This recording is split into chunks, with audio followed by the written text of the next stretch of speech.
think you are doing a very good job. And taking lift from anybody? Yes, exactly. Just walking. Yeah, I am walking also and also taking lifts.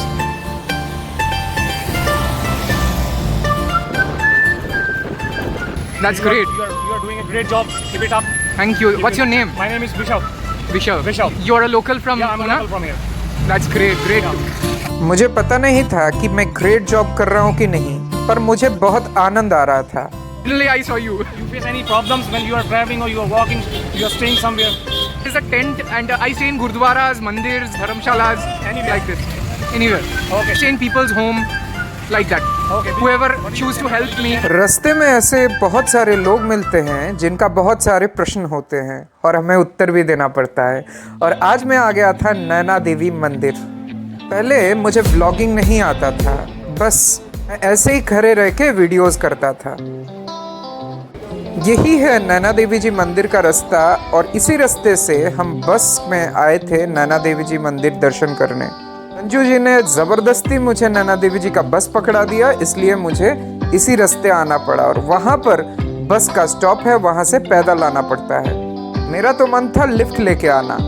पूर में वो जगह आप लोग देख रहे हो, वो नीचे वाला जगह, पहाड़ी के नीचे वाला हिस्सा वही है पंजाब और ऊपर में पहाड़ी वाला हिस्सा है हिमाचल प्रदेश। पहले तो ये सब हिस्सा पंजाब में ही पड़ता था, पर बाद में डिवीजन हो गया।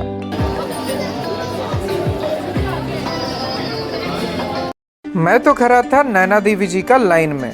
माँ नैना देवी का दर्शन करना एक सौभाग्य की बात है। पूरा देश से लोग आए हुए थे वहाँ पर और बहुत सारे लोगों के साथ मेरा भी वो सौभाग्य हुआ था कि मैं भी आज नैना देवी जी का दर्शन कर लूँ। भीड़ तो बहुत ही ज़्यादा था और लाइन देने का सिस्टम भी गजब था। मतलब जो रास्ता स्ट्रेट जाके मंदिर में घुस सकता है उसको इतना घुमा फिरा के लोगों को घुसाना, और लाइन में तो हमें कम से कम 2.5 घंटा से 3 घंटा खड़ा रहना पड़ा। पर फिर क्या है, भक्ति ही भगवान है और हम भक्ति से भगवान का दर्शन करने आए थे और दर्शन बहुत ही खुशहाल हुआ।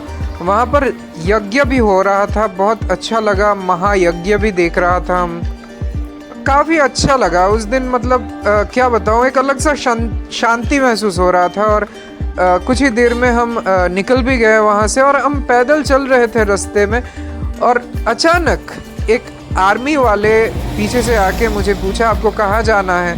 तो मिराक्यूलसली मुझे एक आर्मी वाला का कर मिल गया और वहाँ पर से मैं चला गया आनंदपुर साहिब गुरुद्वारा, सिख लोगों का एक अकाल तख्त। वैसे आप लोगों को पता है क्या कि सिखिज़्म इसका मतलब क्या होता है? सिख मतलब सीखना, मतलब आप सीख रहे हो, आप सीखने के रास्ते में हो, उसको सिख कहा जाता है। और वहाँ से धर्म का सूचना हुआ।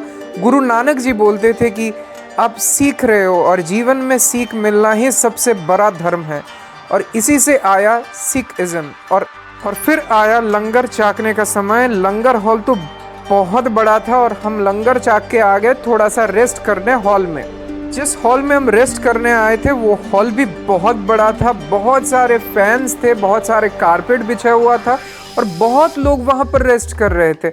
हम भी हमारे बैग्स और लगेजेस रख के वहाँ पर थोड़ा देर रेस्ट किया और उसके बाद हम गुरुद्वारा घूमने निकले।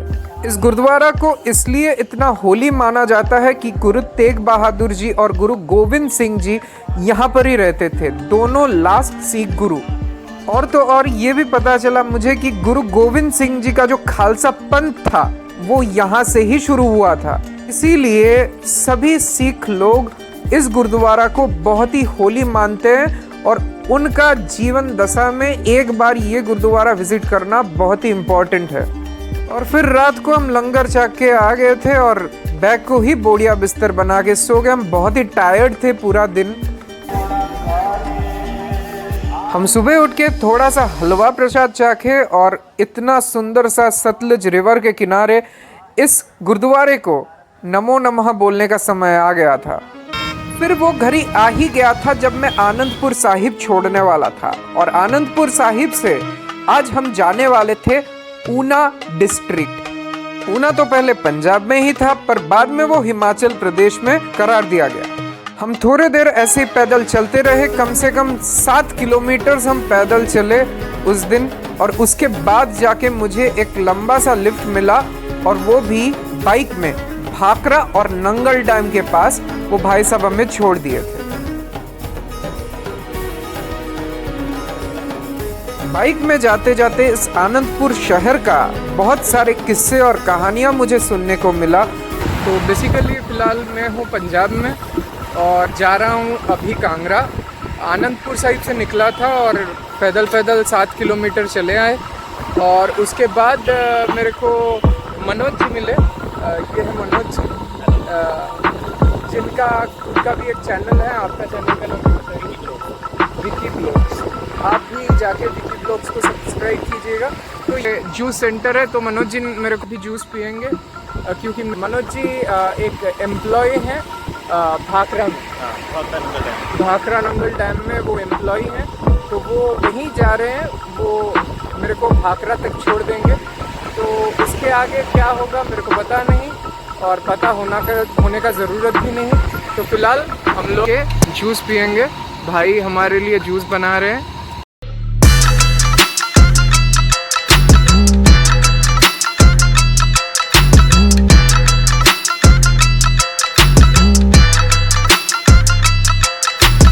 वैसे मनोज जी तो इरिगेशन डिपार्टमेंट में थे भाखरा और नंगल डैम में, तो इसलिए मनोज जी हमें इस नहर के बारे में बता रहे थे कि ये नहर कैसे शुरू हुआ और इस नहर से कैसे दूसरे नहरों का भी जन्म हुआ। अच्छा, आपने सुना सिद्धू मूसेवाले का लास्ट सॉन्ग था। हाँ। तो वो हरियाणा को, एक ये नहर हरियाणा को गई थी, तो वो SYL का मुद्दा आज तक सोल्व नहीं हुआ है। तो एक नहर वहाँ पे बंद करके उसका दरिया निकाल के पानी के लिए खेतों को छोड़ दिया था। ये कौन सा नहर है? ये दो नहर, भाखरा नंगल नहर बोलते हैं इसको। ये दो नहर हैं, भाखरा और नंगल दोनों नहर ही है।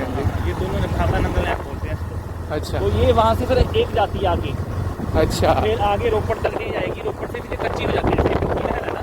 हाँ। फिर ये कच्ची नहर हो जाती है, फिर ये जाके छोटी छोटी नहरों में तब्दील होती है। अच्छा। पंजाब में बाकी ये छोटी छोटी जितनी ये चढ़ाई है ना सड़क की, हाँ जी, इतनी रह जाती हैं जी। हाँ।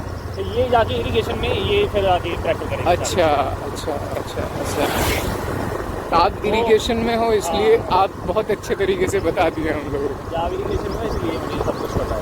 हाँ तो ये इस टाइम देखो आप फुल पानी है, फुल है, फुल है। फुल छोड़ा हुआ इस टाइम धान की बिजाई हो रही है, इसलिए पानी पंजाब में फुल छोड़ा हुआ है।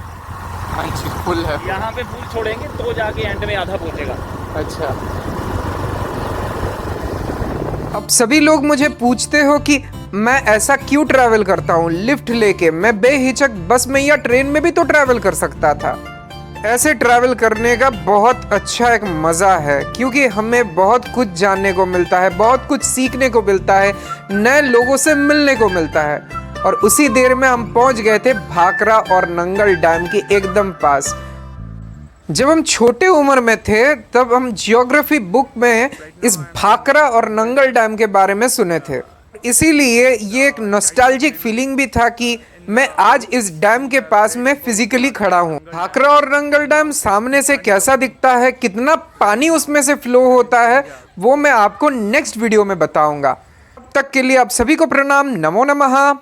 और ऐसे बकवास वीडियोस के लिए हमारा चैनल लिफ्ट बाबा को सब्सक्राइब कर दे। फिर मिलेंगे।